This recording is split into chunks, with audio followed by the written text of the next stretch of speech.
Hello बच्चों। तो आज हम लोग 5 जुलाई का एसएससी सीपीओ 2017 की सिर्फ 2 का पेपर करने वाले हैं। बढ़िया पेपर होगा, मज़ेदार होगा। फटाफट करते हैं, तेज़ी से इसको ख़त्म करते हैं क्योंकि 2 दिन और बचे हैं और फिर 2017 कंप्लीट। ऐसे ही खुश होते रहना, मोटिवेट होते रहना है कि बस 2 पेपर और 2 की जगह वो हैं 4। ठीक है, चलो देखो यहाँ पे पहले क्वेश्चन में एक अच्छा सा चीज़ आपको सीखने को मिलेगा, जैसे n और 1/n, ठीक है। इनका अगर सम पूछा जाता है तो आपको डायरेक्टली पता है 8 और 6 को जोड़ देना है, ये आया 14। इनके बीच का जो डिफरेंस होता है उसे हम 2 बनाते हैं, ठीक है। तो अगर 2 नहीं है, यहाँ पर तो 2 है, तब तो डायरेक्टली आंसर 14 हो जाएगा अगर सम पूछा जाए। आपको पता है n और 1/n का मल्टीप्लीकेशन तो 1 ही आ जाएगा क्योंकि n से n कट जाएगा। यहाँ पर एक डिफरेंस का भी फॉर्मूला रहता है जो कि होता है 2√ab, ठीक है। यहाँ पर a और b क्या है, अगर ये नंबर्स कुछ इस तरह से लिखे हो, √a + √b अपॉन में √a - √b, ठीक है। तो यहाँ पर आपको याद रखना है कि जो सम होता है वो क्या होता है, a + b, मल्टीप्लिकेशन हमेशा 1 होगा और डिफरेंस कितना होता है 2√ab। और ये दोनों वैल्यूज़ जो है ये वैरी कर जाएंगी अगर डिफरेंस इनमें 2 का नहीं है। तो अगर 4 का है तो आपको क्या करना पड़ेगा, 2 बनाने के लिए आधा करना पड़ेगा, तो सभी जगह पे आप आधा कर दोगे। और अगर ऑलरेडी 2 है तो यही इसका करेक्ट आंसर हो जाएगा। अगर यहाँ पर 1 है तो 2 करने के लिए 2 से गुणा करना पड़ेगा, ठीक है। तो ये छोटी छोटी सी चीज़ें आपको याद रखनी है। 2√ab इसका आंसर आएगा। 2√ab कितना हो जाएगा, 2 रूट में कितना आएगा 8 और गुणे में 6, 8 छंग 48 है तो 16 बाहर आएगा यानी कि 4 की तरह, तो ये हो जाएगा 8 ये इसका करेक्ट आंसर हो जाएगा। अगला क्वेश्चन है, आपको बताना है which of the among the is the largest.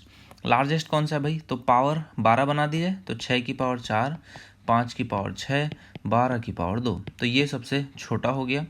5 की पावर 6 कितनी हो जाएगी, 5 की पावर 6 तो काफ़ी बड़ी हो जाएगी और 6 की पावर 4 भी काफ़ी बड़ी होगी। तो देखो 6 का स्क्वायर 36, 36 का स्क्वायर 1296, ठीक है। 5 का स्क्वायर कितना हो जाएगा 25 और 25 का आपको क्यूब करना है तो 25 गुणे 25 करोगे तो 625 और 625 गुणे आप करोगे तो ये आ जाएगा 15,625 के बराबर। तो ये वैल्यू सबसे बड़ी हो गई है, ये आपका अधिकतम होगा, ठीक है। अगला क्वेश्चन है धनात्मक वर्गमूल क्या होगा। तो भाई देखो कैसे निकालते हैं, रूट के बाहर सिर्फ और सिर्फ 2 रहना चाहिए तो बचा हुआ सब अंदर चला जाएगा, तो 3 अंदर जाएगा तो बन जाएगा 9। देखो 9 और 5 कितना होता है 14, जोड़ने पर और गुणा करने पर 5 गुणे 9, ठीक है। तो यही आपका फैक्टर्स हो जाएंगे। आप इसको भी लिख दोगे 5 + 9 के फॉर्म में। स्क्वायर रूट के बाहर आएगा तो √5 + √9 हो जाएगा, या फिर आप इसको लिख सकते हो 3 + √5 के बराबर। तो पॉजिटिव वर्गमूल आपसे पूछ रहा है, यही इसका करेक्ट आंसर हो जाएगा। नेक्स्ट क्वेश्चन क्या पूछ रहा है, आपको दिया गया है a³ + b³ का फॉर्मेट, है ना। और a³ + b³ का फॉर्मेट अगर आपको दिया गया है तो आपको नीचे दिया गया है a² + b² और माइनस में ab, है ना, यही चीज़ आपको दी गई है। तो इसको कैसे कर लोगे, आप a + b लिख दोगे बस ऊपर, बाकी तो कट जाएगा, तो a + b यानी 0.7 और 0.3 1 हो जाएगा। अगला क्वेश्चन बोला है 1 से 10 तक एक लड़के ने सभी को जोड़ा और सम कितना आ गया 58। 1 से 10 तक का सम कितना होता है 10 × 11/2 यानी कि 55 के बराबर। आपने कहा 58 आ गया, कितना एक्स्ट्रा आया 3 एक्स्ट्रा आया, यही 3 उसने 2 बार जोड़ दिया है। अगला क्वेश्चन है राम जो है वो रोहित, है ना, राम जो है वो रोहित की कार्यक्षमता का 5 गुना है, ठीक है। रोहित की कार्यक्षमता से 5 गुना है। राम जो है रोहित से 60 दिन कम में काम पूरा करता है। राम को लगेंगे 1 दिन, रोहित को लगेंगे 5 दिन। तो आपने कहा 4 का अंतर है, ये है 60 के बराबर, यानी कि कितने से 15 से गुणा कर दिया जाए तो 1 की वैल्यू कितनी आ गई 15 के बराबर। तो इसके लगने वाले दिन 15 है, इसके लगने वाले दिन 75 है। तो आपने कहा टोटल वर्क मैं लिख सकता हूँ 75 के बराबर है। बोलो यदि वे दोनों एक साथ काम करते हैं तो एक साथ काम करेंगे तो एफिशिएंसी कितनी हो जाएगी 6 के बराबर।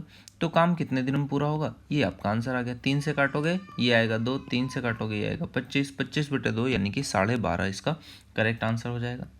अगला क्वेश्चन क्या कह रहा है, आपको दिया गया है ए और बी एक साथ 20 दिनों में एक काम पूरा कर सकते हैं। उन्होंने एक साथ काम करना शुरू किया, ए और बी 20 दिनों में एक काम पूरा कर सकते हैं, एक साथ काम करना शुरू किया। 4 दिनों के बाद ए काम छोड़ के चला गया, तो 4 दिनों तक काम हो गया होगा। तो आपने कहा 4 दिनों का काम हो गया तो बचा हुआ काम कितना है 16 है। ये शेष कार्य 24 दिनों में अकेला बी करता है, 24 दिनों में अकेला बी करता है। तो आप ए और बी की एफिशिएंसी निकाल लोगे, 16A बराबर कितना आ जाएगा अपने का 16 दिनों का ए का काम, बी इस साइड जाएगा तो ये बचेगा 8b, है ना। तो ए और बी में एफिशिएंसी कितनी आ जाएगी अपने का 1 और 2 की, ठीक है। ए अपॉन बी किया तो 8/16 यानी 1/2। तो आपने कहा ए की एफिशिएंसी अगर 1 है तो बी की 2 है। अब आगे क्वेश्चन आसान हो गया। आपने कहा पहले टोटल वर्क निकाल लेते हैं। तो ए प्लस बी का कितने दिनों का काम है, आपने कहा 3, 20 3 60, ये टोटल काम हो गया, है ना। मिल के करते तो 20 दिनों में कर लेते हैं। तो शेष कार्य 24 दिनों में आपको बताना है अकेले ए काम को कितने दिनों में पूरा करें। ए की एफिशिएंसी 1 है, 60 काम को 60 दिन लग जाएंगे। इस क्वेश्चन में जो गड़बड़ होती है वो मैं आपको यहाँ पे बताता हूँ। देखो, अगर आप ये वाली बात को यहाँ पे नहीं लिखोगे, मैं वो चीज़ बता रहा हूँ जो अच्छे अच्छे बच्चे गलती करते हैं, ठीक है। अगर आप ये चीज़ यहाँ पे नहीं लिखोगे तो आप क्या करोगे, इस तरह से काम को पूरा कराओगे, एफिशिएंसी निकालोगे, यहाँ तक आप सही करोगे। उसके बाद आप गलती क्या करते हो, ए और बी की एफिशिएंसी कितनी हो गई 3, यहाँ पर बच्चे पुट कर देते हैं, टोटल वर्क यहाँ पे मान लेते हैं, तो 16 या 48 ये टोटल वर्क लिख लेते हैं। और ये गलती बहुत सारे बच्चों से होती है। अगर ऑप्शन में 48 होता है तो यही करेक्ट आंसर लगा देते हैं। बहुत माइनर मिस्टेक है लेकिन कई बार ऐसी हो जाती है। तो ध्यान रखना, आपको टोटल वर्क अलग फिर से क्वेश्चन में देख करके निकालना है, ठीक है। अगला क्वेश्चन देखो, 20% और 10% की क्रमागत छूट, कुल छूट कितनी होगी। तो a plus b minus a b upon 100, तो ये हो जाएगा 2, तो ये हो जाएगी 28 के बराबर। अगला क्वेश्चन है, 15% की छूट के बाद एक वस्तु को 4080 में बेचा गया। 15% कितना होता है 3/20, यानी कि 20 पे 3 की छूट दे दी गई तो 17 में बेचा गया।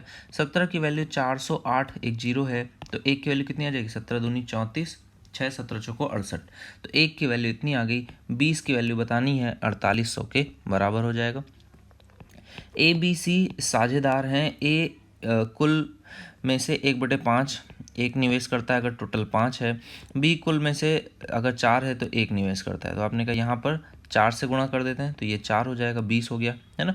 यहाँ पर भी आप कितने से 5 से गुणा कर दो, तो यहाँ पे 5 से गुणा हो जाएगा तो ये भी 20 हो जाएगा, ये 5 हो गया, ठीक है। आपको क्या बताना है, ए बी सी के क्रमशः लाभ का अनुपात। अब देखो, आपने कहा ये 4 है 5 है तो ये कितना 11 लगा रहा है ना। तो सी जो है वो कितना 11 लगा रहा है, तो यही अनुपात हो जाएगा 4 5 11 का, बस और क्या ही इसमें करना है, इजी क्वेश्चन है। देखो, समान क्षमता की 3 बोतलें 2 3 3 5 4 5 में दूध पानी का मिश्रण है। 3 बोतलों का मिश्रण एक बड़ी बोतल में डाला जाता है।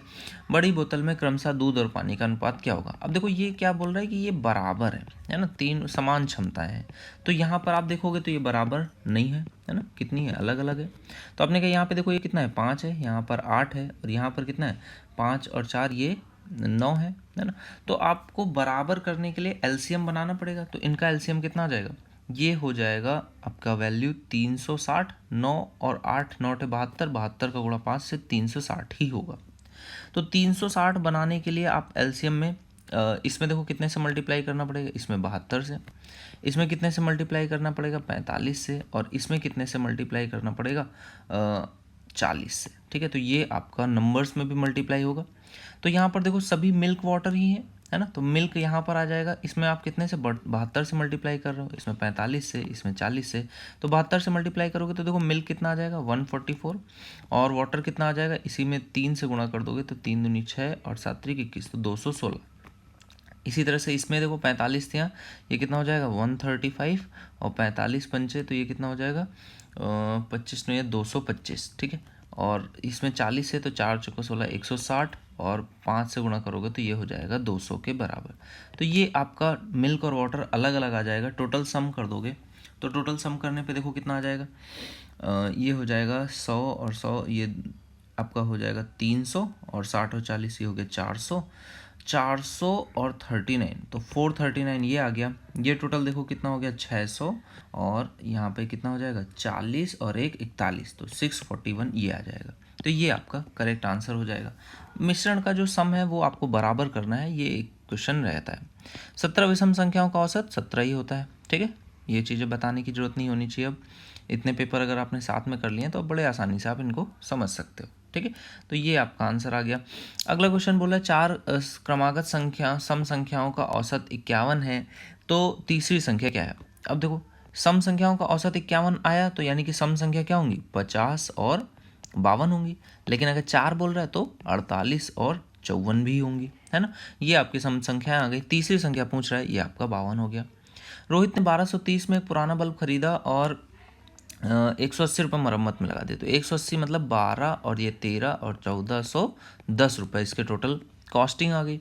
इसे कितने में 1128 में बेच देता है। हानि प्रतिशत बताओ। तो देखो कितने की हानि उसने झेली है, 1410 है, और यहाँ पर 200 रुपये अगर मैं इससे कम कर दूँ, 210 कम कर दूँ, तो ये कितना बचेगा, ये बचेगा 1200 रुपये। 1200 से भी कितना कम किया उसने, 70 और 2 72 रुपये कम किए, तो यानी कि इसने 282 रुपये खर्च किए। 282 क्लियरली दिख रहा होगा, 20% के बराबर। अगला क्वेश्चन, दो वस्तुओं में प्रत्येक को इतने पे बेचता है, पहली पे 25% लाभ, दूसरी पे 25% हानि का प्राप्त करता है, तो ओवरऑल हानि कितनी हो जाएगी, 25 का गुणा 25 से कर दोगे तो ये आ जाएगा 625, यानी कि 6.25%। इतने की A²/100%, यही हानि प्रतिशत होती है। अब ये 6.25% हानि प्रतिशत है, इसका मतलब क्या है, इसका मतलब है आप बोलोगे कि प्रत्येक को 1875 में, तो टोटल कितना आ जाएगा, 18 दूनी 3600 और ये 3750 के बराबर, तो टोटल इतने में सेल करता है। 6.25 का मतलब कितना होता है, 1/16, यानी कि 15 की वैल्यू इतनी है, तो आपको 1 की वैल्यू बतानी है, यही हानि हो जाएगी। तो 15 से काट दोगे, 15 दूनी 30 है ना, कितना बचेगा, 7 75, 15 25 75, तो 1 की वैल्यू कितनी आ गई, 250 के बराबर। क्लियर है, ये आपकी कुल हानि आती है। तो ये कुल सेलिंग प्राइस आप लिखोगे, 16 रुपये पे 1 की हानि होगी, तो सेलिंग प्राइस कितना हो जाएगा, 15, और ये कुल सेलिंग प्राइस टोटल आपको विक्रय मूल्य निकालना होगा। ठीक है, अगला क्वेश्चन देखो, बोल रहा है यदि दूध की कीमत 60 रुपये प्रति किलोग्राम से बढ़कर 70 हो जाती है, तो किस प्रतिशत से व्यक्ति को दूध की खपत कम करनी चाहिए। भाई 6 से 7 हुई है, तो आप 7 से 6 कर लो, तो ये 1 की कमी कर लो, 7 पे 1/7, यानी कि 14.28%। यदि एक आयत की लंबाई में 20% की वृद्धि और चौड़ाई में 30% की वृद्धि होती है, तो 20% कितना होता है, 5 से 6, 30% कितना होता है, 10 से 13। तो आपने कहा 50 से कहाँ पे चले गए हम लोग, 13 5 65, 13 छंग 78, या फिर 100 से जाएंगे तो कहाँ चले जाएंगे, 78 का भी दुगना कर दोगे, 8 दूनी 16, 6 यहाँ से लगेगा 1, 7 दूनी 14 और 1 15, तो इतना हो जाएगा। प्रतिशत वृद्धि कितनी होगी, 56 के बराबर। दो कारें 45 और 63 से एक दूसरे की ओर बढ़ रही हैं, टकराव से 10 सेकंड पहले 10 सेकंड में कितनी दूरी तय करती हैं, बस यही आपको बताना है। आपने कहा टोटल इनकी स्पीड्स का सम कितना हो जाएगा, ये हो जाएगा 108 किलोमीटर पर आवर, मीटर पर सेकंड में कन्वर्ट करेंगे 5/18, 18 पंचे 90, 18 छक्का तो 6 पंचे 30, 30 मीटर पर सेकंड है। 10 सेकंड में कितनी दूरी तय करेंगे ये लोग, 300 मीटर के बराबर। आपको किलोमीटर में बताना है, तो 0.3 इसका करेक्ट आंसर हो जाएगा। 29 लड़के एक पंक्ति में इस तरह से खड़े हैं कि दो क्रमागत लड़कों के बीच की जो दूरी है वो कैसी है, फिक्स है। ठीक है, यहाँ पे एक भाई खड़ा है, यहाँ पर एक भाई खड़ा है। ठीक है, तो ये इस तरह से दो लड़के खड़े हुए हैं, आपने बोला इनके बीच की दूरी समान है। एक शिक्षक को पहले से 15वें लड़के तक पहुँचने में, देखो 15वें तक लड़के तक पहुँचने में उसको जो डिस्टेंस ट्रैवल करनी पड़ेगी, अगर इनके बीच की डिस्टेंस d है तो 14d ट्रैवल करनी पड़ेगी। इसमें 7 सेकंड लगते हैं। मैंने माना कि हर एक जो वैल्यू है वो एक एक सेंटीमीटर है, तो ये 14 सेंटीमीटर या 14 मीटर है, तो 7 सेकंड लगे, तो इसकी जो स्पीड आ गई वो 2 मीटर पर सेकंड आ गई। तो 22वें लड़के तक पहुंचने में कितना समय लगेगा, तो 22वें लड़के तक पहुंचना है, तो आप देखो यहाँ तक तो पहुंच ही गए हो, कहाँ तक पहुंच गए, 14 तक। 14 से 22 जाना है, घटा दोगे 14 इसमें से, तो कितना आ जाएगा, 6 और 2 8, तो आपको 8 मीटर ट्रैवल करना है। आपकी स्पीड कितनी है, 2 मीटर पर सेकंड, डिवाइड कर दोगे तो 4 सेकंड आपको लगेंगे। ठीक है, अगले क्वेश्चन पे आ जाओ। यदि चक्रवृद्धि ब्याज पर 5 वर्ष में एक निश्चित राशि दोगुना हो जाती है, तो 5 वर्ष लगेंगे तो दोगुना हो जाएगी। 8 गुना करना है, तो ऐसे ही कितनी साइकिल चाहिए होंगी, 3 साइकिल चाहिए होंगी, तो 5 3 15 के बराबर हो जाएगा ये क्वेश्चन। अगला क्वेश्चन देखो क्या बोल रहा है, एक निश्चित राशि साधारण ब्याज पर 3 वर्ष में 840 और 7 वर्ष में 1200 रुपये हो जाती है। ठीक है, 3 वर्ष में 840 और 7 वर्ष में 1200 रुपये। साधारण ब्याज पर 3 वर्ष में एक निश्चित राशि है ना, 3 साल लगेंगे, 3 वर्ष तो 840 हो जाती है, इसमें ब्याज नहीं दे रहा है।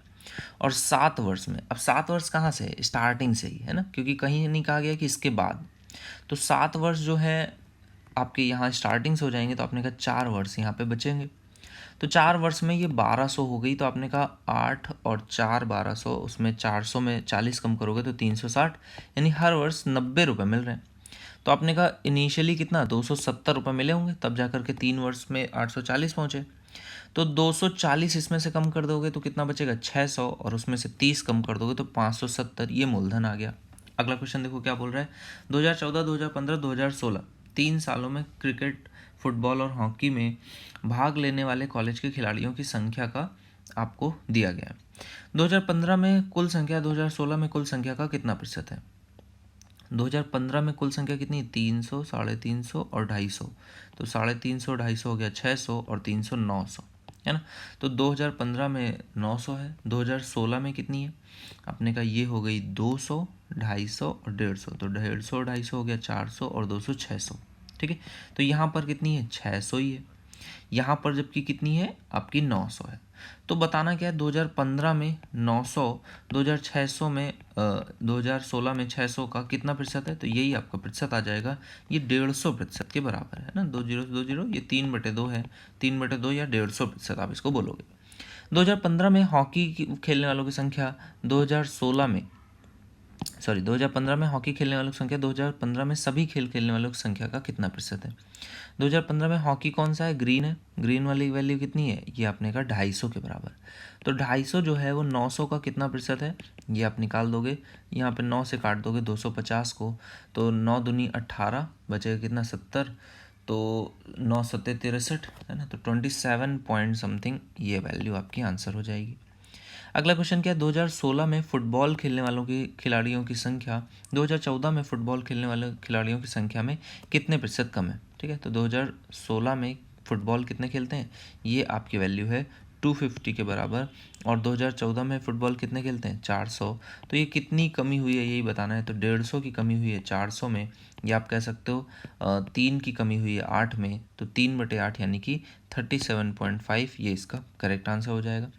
2015 में तीनों खेल खेलने वाले खिलाड़ियों की कुल संख्या कितनी है? तो 2015 में आप देख लो टोटल कितनी है? 900 के बराबर। तो ये इस क्वेश्चन का करेक्ट आंसर हो जाएगा। चलो तो अगले क्वेश्चन पे आ जाते हैं।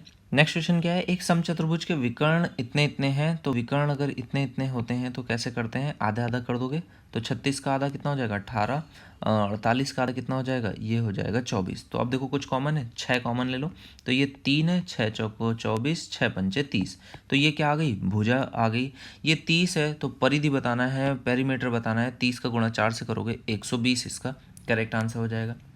3, 2 और 1 त्रिज्या वाली 3 गोलाकार गेंद को पिघलाकर एक नई गेंद बनाई जाती है। बस क्यूब्स का सम कर दो, 3 का क्यूब 27, 2 का क्यूब 8, 1 का क्यूब 1, तो ये कितना हो जाएगा? 27 और 8 कितना हो जाएगा? 2 इधर दे दोगे तो ये 36 और 1 37 के बराबर, है ना। तो ये वैल्यू आपकी आ गई 37 होगा, सॉरी 8, ये 35 हो जाएगा, 35 और 1 36 हो जाएगा ना। तो ये वैल्यू आपकी 36 के बराबर आ गई, और ये r³ की वैल्यू होगी, ठीक है। तो ये r³ की वैल्यू आ गई। अब बोल रहा है इस प्रक्रिया में 25% की सामग्री का नुकसान होता है, तो बचेगा कितना? 3/4। तो 3/4 बचेगा, तो इसको देखोगे तो 9, 9 गुणे 3 27। तो ये r³ की वैल्यू 27 आ गई है। तो r की वैल्यू कितनी आ जाएगी? 3 के बराबर। आपसे नई गेंद की त्रिज्या पूछ रहा है, ये इस क्वेश्चन का करेक्ट आंसर हो जाएगा। अगर नहीं होता तो r³ की वैल्यू 36 हो जाती, क्योंकि 25% नुकसान हो रहा है, यानी 1/4, तो बचेगा कितना? 3/4। अगला क्वेश्चन देखो, एक लंबवृत्तीय शंकु के आधार की परिधि 88 है, 44 होती तो रेडियस 7 होती, 88 है तो रेडियस 14 हो गई। शंकु की ऊंचाई कितनी है? 48। अच्छा देखो 2 कॉमन है इन दोनों में, तो ये 24 हो गया, तो ये 7 हो गया, तो ये 25 हो जाएगा। तो आपने कहा ये 14 और 48 है, तो ये 50 हो जाएगा। शंकु का वक्र पृष्ठ कर्व्ड सरफेस एरिया ये क्या होता है? πRL। तो आपने कहा अगर 7 होता है तो ये वैल्यू 22 होती, यहाँ पे 14 है तो ये 44 हो जाएगी। तो आपने कहा ये 44 × 50 का मान आपसे पूछ रहा है, तो आप इसको क्या कर सकते हो? 2200 के बराबर, ये इसका करेक्ट आंसर हो जाएगा। एक पहिए की त्रिज्या कितनी है? 14 सेंटीमीटर है, तो एक चक्कर में पहिए द्वारा तय की गई दूरी कितनी होगी? आप कहोगे 2πr की वैल्यू 44 होती है 7 पे, तो 14 पे कितनी हो जाएगी? 88। 15 से गुणा करना है, आप देख लो 15 से कैसे गुणा करोगे? 88 है, अगर 5 से गुणा कर दूं तो ये 440 हो जाएगा, इसमें 3 से गुणा कर दोगे तो ये 1320 के बराबर आ जाएगा। एक घन बनाने के लिए 9, 27 और 24 वाले घनाभ को पिघलाया जाता है, तो वॉल्यूम से a³ के बराबर कर दोगे, 9 × 27 × 24, 24 को लिखोगे 8 × 3, तो 8 और 3, 9 और 3 ये 27 फिर से बन गया, तो a की वैल्यू कितनी आ जाएगी? 3 × 3 × 2। तो आपका जो घन बनेगा उसकी भुजा होगी 18, और जो आपके LBH है ये तो 9, 27 और 24 है ही है। तो आपको क्या बताना है, घनाभ और घन के संपूर्ण पृष्ठ क्षेत्रफल के बीच का अनुपात। तो ये आप निकाल लोगे। देखो घनाभ का कितना होता है, twice of l b plus b h plus h l, ये होता है।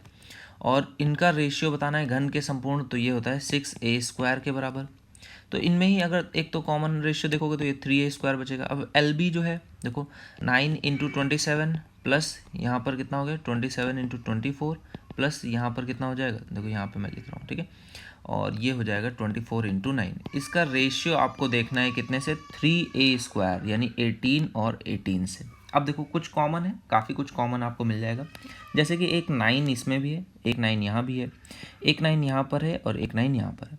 फर्दर एक 9 और मिल सकता है, तो यहाँ पर ये कितना 2 और 2 4 बचेगा। एक 9 यहाँ पर कटेगा, ये 3 बचेगा, इसमें भी 3 है, इससे भी 3 निकालोगे तो ये 8 बचेगा, है ना। इसमें 3 नहीं है तो फिर 9 नहीं करते हैं इसको, ठीक है, बैक आ जाते हैं, 9 तो नहीं मिलेगा। तो एक बार आपका 9 मिल गया है ना, एक बार आपको ये 9 इस तरह से मिल जाएगा।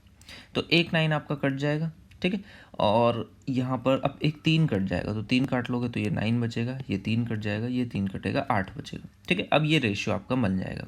तो कितना बनेगा, 24 है, यहाँ पर 9 जोड़ दोगे तो ये 33 हो गया, 33 में 8 जोड़ दोगे तो ये 41 हो गया, तो ये 41, यहाँ पर कितना है 18, है ना। तो 41 और 18 ये आपका रेशियो आ जाएगा यहाँ पर। अच्छा 2 लिखना भूल गया, 18 दूनी 36, तो ये 36 आएगा, ठीक है। तो 41 और 36 ये आपका आंसर हो जाएगा। अगला क्वेश्चन देखो, 1/x 1/y 1/z, इसका मतलब क्या होता है, एक्स वाई वाई जेड और जेड एक्स, इसका मान 0 है। सम इतना दिया गया है, आपको बताना है इस पार्ट की वैल्यू। तो इस पार्ट का जो फॉर्मूले होते हैं, हमेशा मैं आपको बोलता हूँ ये फॉर्मूलाज इंपॉर्टेंट है। कितना होता है, x + y + z जो कि 7 होता है। ब्रैकेट में क्या आता है, इसको आप ऐसे लिख लोगे, x + y + z का होल स्क्वायर माइनस ये आ जाएगा एक्स वाई वाई जेड और जेड एक्स के बराबर, ठीक है। तो ये आपकी वैल्यू कितनी आ जाएगी, x + y + z की वैल्यू 7 है, इसका स्क्वायर 49 माइनस 0, तो ये आपका हो जाएगा 343 के बराबर। अब ये फॉर्मूला जो आपका बनता है ये कैसे बनता है वो भी देख लो। देखो आपको जो फॉर्मूला है इसके तीनों फॉर्मूलाज याद रखने हैं। एक फॉर्मूला आपका क्या होता है, x + y + z बाहर रहता है, ये तो रहता ही है तीनों केसेस में, ठीक है। अगर तीनों में फॉर्मूले लिखूं तो ये रहता है। सबसे पहला जो फॉर्मूला होता है वो होता है x² y² z² minus x y minus y z minus z x, ये पहला फॉर्मूला होता है। इसको ही हम लोग अगर एक और फॉर्म में लिखना चाहें तो हाफ आ जाता है, और ब्रैकेट में क्या बन जाता है, x - y का होल स्क्वायर, y - z का होल स्क्वायर और z - x का होल स्क्वायर, ठीक है, ये इस तरह से बन जाता है। यही फॉर्मूला अगर मैं लिखना चाहूँ इस वाले फॉर्मूले को ही, तो ये लिख जाता है x + y + z का होल स्क्वायर माइनस में आपका कितना बन जाता है, ठीक है, माइनस में ये आपका बन जाता है, सॉरी यहाँ पे 3 आ जाता है ना, 3 आ जाएगा, इसको आप 3 लिख लोगे क्योंकि एक तो माइनस में पहले से रहता है और 2 और यहाँ से बनते हैं, तो ये आपका बन जाता है -3 times x y + y z + z x. यहाँ पर क्योंकि x y y z z x की वैल्यू 0 हो गई है, इस वजह से ये आपका सेम आंसर आ रहा है, ठीक है। तो ये आपका आंसर कितना आ जाएगा, 343 के बराबर। अगला क्वेश्चन देखो, x + 1/x का मान 5 है। अच्छा यहाँ पे मैं 2 क्वेश्चन आपको दूंगा, ठीक है, x की पावर 8 + 1/x की पावर 8 और x की पावर 6 और 1/x की पावर 6, दोनों ही अगर पूछे जाएं तो कैसे करोगे वो आपको देखना है। देखो x + 1/x का मान 5 है, तो x² + 1/x² का मान कितना आ जाएगा, 5 का स्क्वायर माइनस 2 अपने का 23 आ जाएगा। पावर अगर 4 तक पूछूंगा तो यहाँ तक भी आप बता ले जाओगे, क्योंकि 23 का स्क्वायर 529, उसमें से 2 कम होगा 527। लेकिन पावर 8 ये थोड़ा सा मुश्किल होगी, तो आप इसको कैसे करोगे, आपने कहा 7 का स्क्वायर कितना होता है 9, 9 में से 2 जाएगा तो कितना बचेगा, 7 बचेगा। 7 एक ही ऑप्शन में, ये इसका करेक्ट आंसर होगा, करने की जरूरत ही नहीं है। अब x की पावर अगर 6 पूछता है तब, तो देखो आप 2 तरीके से कर सकते हो, पहले या तो क्यूब निकाल लो, ठीक है, फिर उससे स्क्वायर निकाल लो, या तो आप पहले स्क्वायर निकाल लो और फिर उससे क्यूब निकाल लो, ठीक है। तो पहले स्क्वायर अगर निकालोगे तो 5 का स्क्वायर 25 माइनस हो जाएगा 23। अब 23 का क्यूब करना पड़ेगा क्योंकि k³ -3 के होता है, तो ये डिफिकल्ट होगा क्योंकि 23 का क्यूब याद नहीं होगा। तो पहले आप क्यूब निकाल लो, तो 5 से आप क्यूब निकालोगे तो ये कितना आ जाएगा, 5 का क्यूब 125 माइनस 5 × 15, तो ये 110 आ गया। यहाँ से आप स्क्वायर निकालोगे तो ये आसान पड़ेगा, 11 का स्क्वायर कितना होता है 121, 00 -2 कर दोगे तो उस केस में इसका आंसर कितना आएगा 12098। तो ये इस क्वेश्चन का आंसर होगा अगर ये वाली वैल्यू हो, ठीक है। तो ये क्वेश्चन क्योंकि 2 शिफ्ट में अलग अलग था, एक जगह पे पावर 8 मिलता है, कहीं पे पावर 6 मिलता है, दोनों ही आपको देख लेना है। अगला क्वेश्चन है x square plus 1/x square की वैल्यू दी गई है, तो x प्लस 1/x की वैल्यू निकाल सकते हो, लेकिन पावर 4 पूछ रहा है तो कोई ज़रूरत ही नहीं है। डायरेक्टली आप k स्क्वायर -2 कर दोगे तो 7 का स्क्वायर 49/16 -2 कर दो तो 16 दूनी 32, 32 इसमें से घटा दोगे तो ये कितना बचेगा 1 और ये हो जाएगा 7, तो 17/16 ये इस क्वेश्चन का करेक्ट आंसर होगा। x और 1/x -2 है, यानी कि ये दोनों -1 और -1 के बराबर हैं, तो ये कितना आ जाएगा -1 के बराबर। ये क्वेश्चन अब आप याद कर चुके होंगे, x की वैल्यू 32 1/32 अपॉन में x माइनस 1/x, तो पहला ये ऑप्शन करेक्ट है। अगला क्वेश्चन देखो, ABC एंगल्स हैं, सम आपको पता है कितना होता है 180, ये है 10 के बराबर, 1 की वैल्यू 18, 1 की वैल्यू अगर 18 आ गई तो B और C कितना हो जाएगा 5, 18 पंचे 90। PQR में O परिकेंद्र है, PQR है, ठीक है, O आपका क्या है परिकेंद्र है, तो परिकेंद्र यानी कि QOR का मान कितना दिया गया है 40, तो अगर ये 40 है तो ये इसका आधा होगा 20 के बराबर। QPR ही पूछ रहा है तो ये आपका 20 के बराबर हो जाएगा। अगला क्वेश्चन देखो, DEF में EFD, DEF में EFD ये मान कितना है 90 है, ठीक है। DF कितना है आपका ये 7 है, EF कितना है 24 है, तो ये कितना हो गया 25 हो गया। परिकेंद्र की त्रिज्या कितनी हो जाएगी 12.5 के बराबर, क्यों, क्योंकि ये आपका कौन सा हो गया परिकेंद्र, इस तरह से बनता है जिसका सेंटर यहाँ पे रहता है। आपने बोला PQR में PQ और PR जो हैं आपस में बराबर है, तो ये आपस में बराबर हो गए। QPR का मान, QPR ये वाला, अच्छा देखो ये अगर बराबर है तो इट मीन्स ये भी थीटा होगा और ये भी थीटा होगा। बोला QPR का मान R पर बाहरी कोण के आधे, तो बाहरी कोण कितना होता है 180 माइनस थीटा, तो इसका आधा कितना हो जाएगा, ये हो जाएगा 90 माइनस थीटा/2, आधे के बराबर है, तो QPR यही मान आपको ज्ञात करना है। टोटल सम कर दोगे तो कितना आ जाएगा 90 प्लस थीटा/2 प्लस थीटा, ये बराबर हो जाएगा 180 के, तो यहाँ से आ जाएगा 3 थीटा/2 90 के, या फिर ये कट जाएगा 30, तो थीटा की वैल्यू कितनी आ जाएगी 60 के बराबर। थीटा की वैल्यू 60 है, यहाँ पे पुट कर दोगे 60/2 30, 90 में से 30 घटाओगे तब भी ये 60 ही आएगा, ठीक है। अगला क्वेश्चन देखो, ये बढ़िया क्वेश्चन है, आपके एग्जाम में पूछा गया है। एग्जाम में आप एक बार इस क्वेश्चन को पढ़ोगे तो शायद नहीं कर पाओ, लेकिन अभी आपको मैं जो चीज़ सिखाऊंगा तो आप आसानी से इसको कर पाओगे। देखो AE जो है वो बाह्य वृत्त का व्यास है, तो ये आपको बाह्य वृत्त का इस तरह से व्यास दिया गया, डायमीटर है, ठीक है। आपको क्या बताना है इसमें, आपको बताना है ABC इतना इतना है, तो आपको BC यहाँ पर दिया गया जबकि यहाँ पर रेडियस होगा, है ना, तो त्रिज्या की लंबाई आपको बतानी है, ठीक है। देखो AB की वैल्यू इसमें कितनी दी गई है, AB की वैल्यू है आपको ये दी गई है, यहाँ से यहाँ तक की वैल्यू ये 12 है। AC की वैल्यू आपको दी गई है ये 6 के बराबर है। AD की वैल्यू आपको ये 4 के बराबर दी गई है। आपका मन जरूर करेगा कि आप BC की वैल्यू निकाल लें, क्योंकि बहुत आसान है, 6 का स्क्वायर करोगे -4 का स्क्वायर करोगे ये लेंथ आ जाएगी, 12 का स्क्वायर करोगे -4 का स्क्वायर करोगे ये लेंथ आ जाएगी।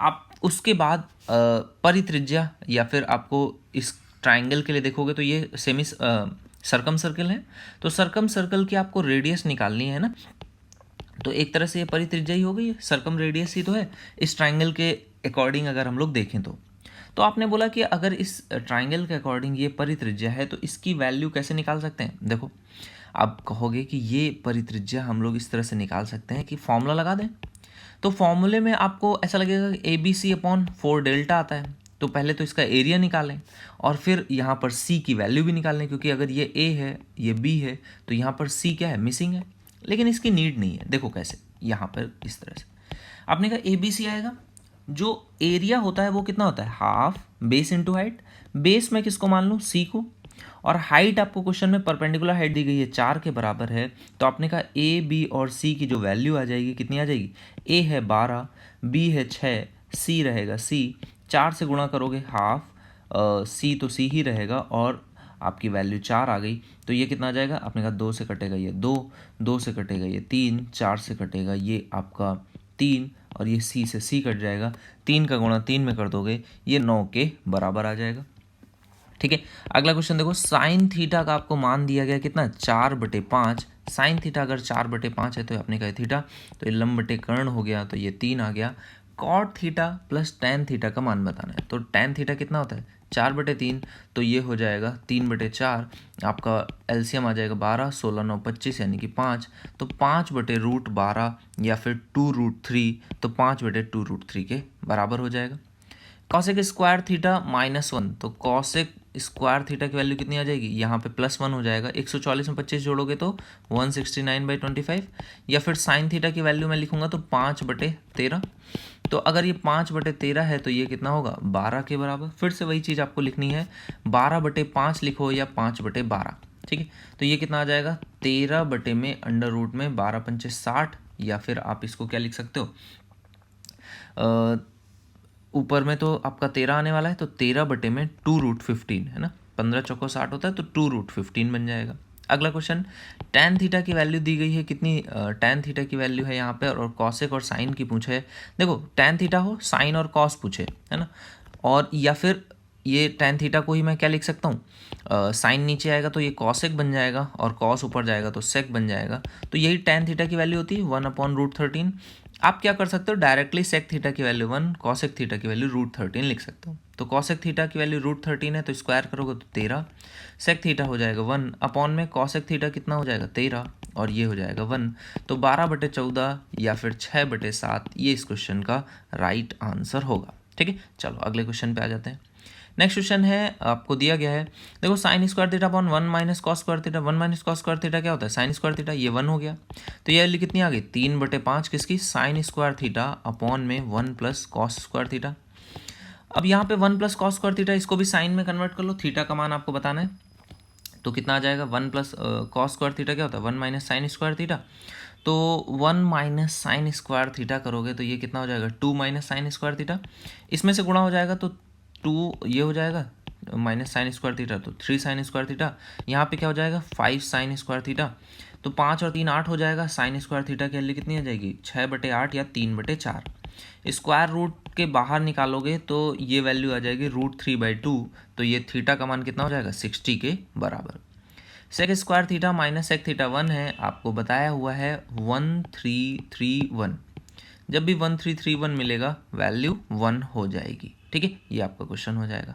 नेक्स्ट क्वेश्चन पे आ जाओगे। अगला क्वेश्चन क्या बोल रहा है, आपको डीआई है, कपड़ों पर वे कितना खर्च करते हैं, टोटल खर्च कितना है 10840। ठीक है, आपने कहा 108 और आगे है 40, कपड़ों पर कितना खर्च करते हैं, कपड़ों पर करने वाला जो खर्च है वो है आपका इस रंग से, भगवा रंग है ये, तो आपने कहा 50, और ये परसेंटेज में है नहीं, ये एंगल में है, तो 360 से आपको डिवाइड करना पड़ेगा, है ना। डिग्री में दिया गया, बिल्कुल डिग्री में दिया गया, क्योंकि 100 होता सम, यहाँ पर 360 जैसा दिख रहा है, तो आपको एक जीरो से एक जीरो कटेगा, 18 से काट दूंगा, 18 दूनी 36, 18 छक्का इतना, तो 2 से कट जाएगा ये 3, तो ये 5 3 15 के आगे 40 के बराबर। किराए पर उनका व्यय, शिक्षा पर उनके व्यय के कितना प्रतिशत है, या व्यय का कितना प्रतिशत है। ठीक है, तो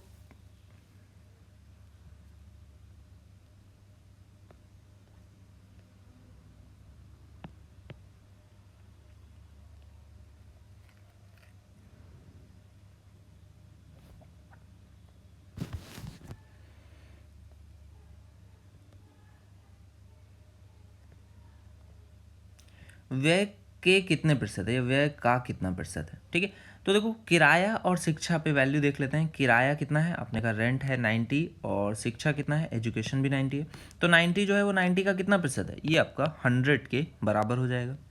अगला क्वेश्चन बोला है किराया, खाद्य और परिवहन पर कुल व्यय कितना है। देखो किराया, खाद्य और परिवहन पे, तो ये तीनों एक साथ हैं, तो अपने का 60 और 40 100 190 डिग्री है ना, तो ये 190 डिग्री के बराबर आ जाएगा। कुल व्यय 190 डिग्री है, 360 में निकाल लोगे, गुणा करोगे कितने से 108, और आगे है 40, तो 360, एक जीरो से एक जीरो कटेगा, 36 से काट दोगे ये 3 बढ़ जाएगा, 108 19 38 19 57, ये आपका आंसर हो जाएगा। बोला शिक्षा बचत और किराए पे परिवार द्वारा खर्च की गई कुल आय का औसत क्या होगा। शिक्षा बचत और किराया, देखो शिक्षा कितनी हो जाएगी 90, बचत कितना है 30, और किराया भी कितना है 90 ही है, तो आप औसत निकाल लोगे, ये कितना आ जाएगा 90 90 180, और 30 210/3 कर दोगे तो ये आ जाएगा 70 के बराबर। ठीक है, तो ये आपका क्या आ गया 70 डिग्री इनका औसत आ गया है। 70 डिग्री अगर औसत है किसका 360 का, तो गुणा कर दोगे कितने से 108 और आगे 4 जीरो से, तो एक जीरो से एक जीरो कटेगा, 36 से काटोगे 3, 7 21, तो 21 4 जीरो के बराबर हो जाएगा। अगला क्वेश्चन देखो क्या कह रहा है, 2015 में जो आय थी 2016 से 20% कम थी। हम लोग 2016 का ग्राफ पढ़ रहे हैं, ये कितनी है 108 4 जीरो के बराबर, तो 2015 में कितनी हो जाएगी, आपने कहा कि ये 5 है तो ये 4 हो जाएगा, तो 5 की वैल्यू कितनी आ जाएगी 216, तो 216 है तो 4 की वैल्यू कितनी हो जाएगी, 4 दूनी 8, 4 एकम 4 और 6 चौको 24, तो ये कितना हो जाएगा 64, तो 64 और आगे 3 जीरो इसमें बचेंगे। अब देखो क्वेश्चन क्या बोल रहा है, आपकी जो सेविंग्स है 2015 और 16 में कितनी है, आपने कहा 2016 में जो सेविंग है वो 30 डिग्री है इसका, तो इसका 30 डिग्री की वैल्यू निकाल लोगे तो ये कितनी आएगी, 30 डिग्री है, टोटल 360 में से जीरो कट जाएगा, ये आपका 36, इसको काट दो सीधे से, 3 त्रिका 9, तो ये 90,000 इसकी सेविंग्स हैं कब 2016 में। तो बोल रहा है 2015 में जो सेविंग्स थी और 2016 में सेविंग्स थी, इनका अनुपात 2 और 5 का है, तो 5 की वैल्यू अगर 90 है यानी 1 की वैल्यू 18 है, तो 18 दूनी 36,000 सेविंग्स हो गई किसकी 2015 में। तो आपने कहा 36,000 की सेविंग्स हैं, आपको यही बताना है कि 2015 में कितना प्रतिशत बचा है, तो टोटल कितना है 864,000 और उसमें से 36,000 बचाया है, तो यही परसेंटेज आप निकाल लोगे, 3 जीरो से 3 जीरो कटेगा, 36 से देखो कट जाएगा, 36 दूनी 72, तो कितना बचेगा 14 बचेगा, और 36 चौको 144, तो ये आ जाएगा 1/24, तो 1/24 है, इसकी वैल्यू निकालोगे तो कितना आएगा 24 चौको 96, तो 4 पॉइंट समथिंग 4.16, ये इस क्वेश्चन का करेक्ट आंसर हो जाएगा। सो यहाँ पर आपका 5 जुलाई का शिफ्ट 2 का पेपर खत्म होता है। ये क्वेश्चन बहुत अच्छा था, ठीक है, तो इस तरह के क्वेश्चन आपको प्रैक्टिस करनी रहती है। लास्ट क्वेश्चन है लेकिन देखो कितना अच्छा क्वेश्चन है। आपको सबसे पहले इनकम देखनी है, इनकम कम करना है, फिर उसकी सेविंग्स की वैल्यू निकालनी है। कई लोग हो सकता है डायरेक्टली इससे परसेंटेज निकालें और वो आंसर हमेशा आपका गलत आएगा। आपको पहले सेविंग्स की वैल्यू निकालनी है, फिर इस तरह से आपको वैल्यू सॉल्व करनी होगी, ठीक है। तो ये आपका 5 जुलाई शिफ्ट 2 का पेपर कंप्लीट होता है। अब 6 और 7 जुलाई के पेपर हम लोग आने वाली क्लासेस में करेंगे। Thank you for watching guys.